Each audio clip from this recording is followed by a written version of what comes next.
Students ہمارا جو topic ہے وہ ہے fraud and the auditors role.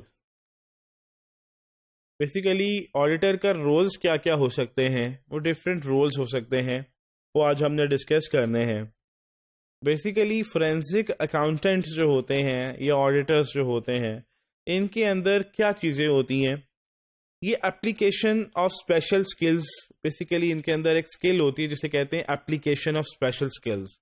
جیسے کہ ان کے اندر اسکلز کس طرح کے ہوتے ہیں, اکاؤنٹنگ کے, آڈیٹنگ کے, فائنانس کے, کوانٹیٹیو میتھڈس کے, ریسرچ کے, اور ہڈن چیزوں کو ایکسپلور کرنا آڈیٹر کا سب سے بڑا جو ہے وہ مین رول ہوتا ہے. اسی طرح ان کے اندر انویسٹیگیٹو اسکلز ہوتے ہیں کہ یہ لوگوں سے انفارمیشن لے لیتے ہیں, بڑا ٹیکنیکل طریقے سے بات کر کے اپنی انفارمیشن نکلوا لیتے ہیں, بہت ہی بات کو گھما کے اور بڑے طریقے سے بات کر کے بات کو کبھی بہت زیادہ بڑا کر کے اپنی انفارمیشن نکال لیتے ہیں, اور کبھی بہت بڑی بات کو اسمال بہت آرام سے پیش کر کے اپنی انفارمیشن نکلوا لیتے ہیں. تو بیسیکلی انویسٹیگیٹو اسکلز ہوتے ہیں, جس میں آپ دیکھ سکتے ہیں لکھا ہوا ہے سیکنڈ پیراگراف میں, and investigative skills to collect, analyze and evaluate evidential matter and to interpret and communicate findings. ٹھیک ہے, تو یہ ہیں آپ کے پاس آڈیٹرز کے skills, application of skills and the investigative skills. تو یہ کہاں کہاں ہیلپ کر سکتے ہیں؟ لٹیگیشن سپورٹ میں, مطلب عدالتی کام میں. کوئی بھی اٹرنی, کوئی بھی وکیل کو اگر کوئی کیس مل گیا ہے, ان کو اکثر کیسز ملتے رہتے ہیں, کوئی فراڈ کا, کوئی کچھ, تو سم ٹائمز اوبیسلی وکالت میں یہ چیز نہیں آتی کہ ان کے پاس آڈیٹنگ کے اسکلز ہیں کہ نہیں ہیں. لا از سم تھنگ ایلس. تو وہ اکثر اس طرح کے کیسز جب ان کو ملتے ہیں تو وہ فورینسک آڈیٹرز کو ہائر کرتے ہیں, جس میں وہ پھر فراڈ کی ساری چیزیں نکلواتے ہیں. ایس ایم ای ہائر کرتے ہیں جسے سبجیکٹ میٹر ایکسپرٹ کہتے ہیں. تو وہ پھر کیا کرتے ہیں, یہ فورینسک آڈیٹر ساری انویسٹیگیشن کر کے سارے ایویڈنسز جو ہیں وہ پھر اٹرنی کو دیں گے یا لائر کو دیں گے جس نے اس کو ہائر کیا ہوگا. ٹھیک ہے, تو وہ پھر سارے ایویڈنسز ان سے لے کے وہ پھر آگے کورٹ میں پریزنٹ کریں گے. تو جو آپ کا ہوتا ہے فورینسک آڈیٹر, وہ پھر آپ کی لٹیگیشن سپورٹ کے اندر بھی آپ کی کافی ہیلپ کرتا ہے. دیکھیے گا, it is customary for attorneys, مطلب regular in routine, who take on fraud related cases to hire an SME to assist them in trying the case. تو وہ کیسز تو لے لیتے ہیں, پھر آگے وہ SME ہائر کر لیتے ہیں.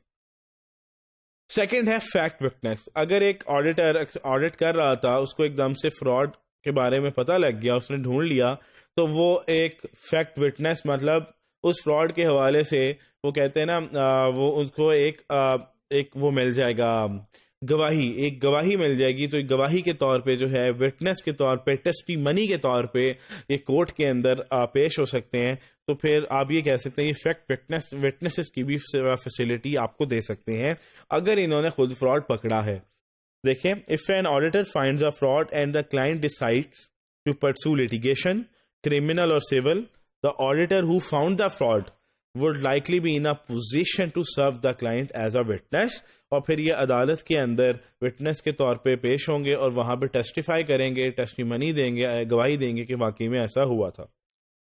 تھرڈ, یہ کیا فیسلٹی ہے, کیسے اسسٹ کر سکتے ہیں, دیٹ از ایکسپرٹ وٹنس. اور ایکسپرٹ وٹنس جو ہوتا ہے, یہ آپ کا جو لاسٹ جو ہم نے ڈسکس کیا ہے فیکٹ وٹنس, اس سے ڈفرینٹ ہوتا ہے. ایکسپرٹ وٹنس کیا ہوتا ہے وہ اب ہم ڈسکس کر لیتے ہیں. An expert witness differs from a fact witness, جیسے میں نے آپ کو بتایا, in that the expert witness gives an opinion, کیونکہ یہ اوپینین دے گا, لیکن یہ اوپینین کیسے دے گا, کیونکہ یہ پہلے ساری چیزوں کو کلیکٹ کرے گا, ایویڈنسز کو کلیکٹ کرے گا, اور پھر اس کے بعد جتنی بھی انہوں نے کی ہوں گی چیزیں اس کو پھر کورٹ کے اندر پریزنٹ کرے گا. یہ ہم دیکھ لیتے ہیں. Person qualified and if required disclosed to render an opinion in litigation. If the practitioner is formally designated as an expert witness, اگر اس کو ایکسپرٹ وٹنس کے طور پہ کورٹ نے یا یہ خود انویسٹیگیشن کر رہا تھا کورٹ میں پریزنٹ ہوتا ہے ایز این ایکسپرٹ وٹنس, تو اس نے جتنا بھی کام کیا ہوگا, اپنی رپورٹس بنائی ہوں گی, ایویڈنسز اس نے کلیکٹ کیے ہوں گے, اس نے جتنی بھی ورکنگز کی ہوں گی, اس کی ای میل, سارا کچھ اسے ہو سکتا ہے اپوزیشن پارٹی کو شو کرنا پڑے, کیونکہ ایکسپرٹ وٹنس ہے, تاکہ یہ ایویڈنسز ان کو دے گا, پھر ان کو بھی تو بات کرنے کا موقع دینا ہوتا ہے. So, the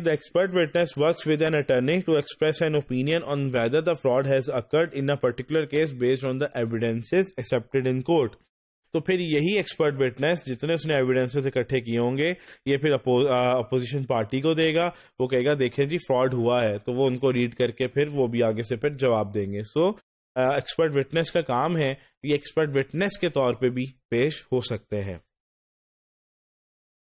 کنسلٹنٹ, یہ کنسلٹنٹ کے طور پہ بھی ہائر ہو سکتے ہیں. جیسے کہ ایک کمپنی کا نقصان ہوا تو کمپنی کیا کرے گی, فورینسک آڈیٹر کو ہائر کر لے گی اور کہے گی یہ مجھے لگ رہا ہے, مجھے یہ نقصان ہوا, تو آپ کائنڈلی انویسٹیگیٹ کر کے بتائیں کہ ایکچولی میں ہوا کیا تھا اور مجھے کتنے کا نقصان ہوا تھا. تو پھر بینگ اے کنسلٹنٹ بھی آپ جو ہے کسی کمپنی کے ساتھ پیش ہو سکتے ہیں, کسی کمپنی کی ہیلپ کر سکتے ہیں. آن پروفیشنل بیسس, کنسلٹنٹ کی ہم دیکھ لیتے ہیں تھوڑی سی detail. A victim may want to hire professional auditor to examine controls and make a recommendation to improve them regarding fraud prevention. تو جب وہ سارے کیس انویسٹیگیٹ کرے گا کہ اتنا نقصان ہوا تو وہ پھر ساتھ ساتھ آپ کو ریکمنڈیشن بھی کر دے گا کہ اب آپ ایسے کر لیں, یہاں کنٹرولز لگا لیں, تو گوئنگ فیوچر آپ کو ایسا دوبارہ نقصان نہیں ہوگا. پھر یہ ویلیویشن کے طور پہ بھی آ سکتے ہیں. جیسے کسی کمپنی کا نقصان ہوا ہے, آگ لگ گئی ہے, تو وہاں پہ یہ ویلیویشن کے طور پہ یہ جاتے ہیں اور انویسٹیگیشن کرتے ہیں اور اندازہ لگاتے ہیں کہ کتنے کا نقصان ہوا. تو یہ ویلیویشن سروسز بھی پرووائڈ کر سکتے ہیں, لیکن ان کی ویلیویشن سروسز کمپرومائز ہو سکتی ہیں, کمپنسیٹ ہو سکتی ہیں اگر ان کی ویلیویشن سروسز کے اندر بہت زیادہ سبجیکٹیوٹی ہو اور وہ جو ویلیویشن سروسز ہے کافی زیادہ مٹیریل ہوں, فائنینشیل اسٹیٹمنٹس کے لیے بھی مٹیریل ہوں اور ایک ویسے بھی مٹیریل ہوں, اور اس کے لیے اگر یہ بہت زیادہ سبجیکٹیوٹی کے اوپر ویلیویشن کر رہے ہیں تو ان کی جو ویلیویشن سروسز ہیں وہ کمپرومائز ہو سکتی ہیں. بے شک مٹیریل ہوں, لیکن اگر وہ اس کی ویلیویشن سروسز سبجیکٹیوٹی کے اوپر نہیں ہے, فیکٹس کے اوپر ہیں, آبجیکٹیو کے اوپر ہیں, ایویڈنسز کی بیس کے اوپر ویلیویشن سروسز ہے, پھر ان کی ویلیویشن سروسز کمپنسیٹ نہیں ہوتی ہیں. سبجیکٹیوٹی ہوتا ہے مطلب کوئی لاجک نہیں ہے, صرف assumptions کی بیس کے اوپر آپ نے ویلیویشن کی ہے. یہ ہم ڈسکس کر لیتے ہیں second paragraph. The independence of auditor would be impaired in providing valuation services if the results of the service individually or in the aggregate would be material to the financial statements and the appraisal or valuation جو اس نے کی ہے وہ significant degree of subjectivity رکھتی ہے. تو کوشش یہ کرنی چاہیے آپ ویلیویشن سروسز کر رہے ہیں تو وہ ہمیشہ ایویڈنسز کے اوپر ہو, آبجیکٹیو ہو, فیکٹس کی بیسس کے اوپر ہو, نہ کہ سبجیکٹیوٹی کی بیس پہ ہو. اگر سبجیکٹیوٹی کی بیس کے اوپر ہوگی تو پھر کیا ہوگا, آپ کی ویلیویشن سروسز چیلنج بھی ہو سکتی ہیں, کمپرومائز بھی ہو سکتی ہیں, کمپرومائز بھی ہو سکتی ہیں. تو یہ تھا آپ کا fraud and the auditors roles کے, یہ کہاں کیسے ایکٹ کر سکتے ہیں.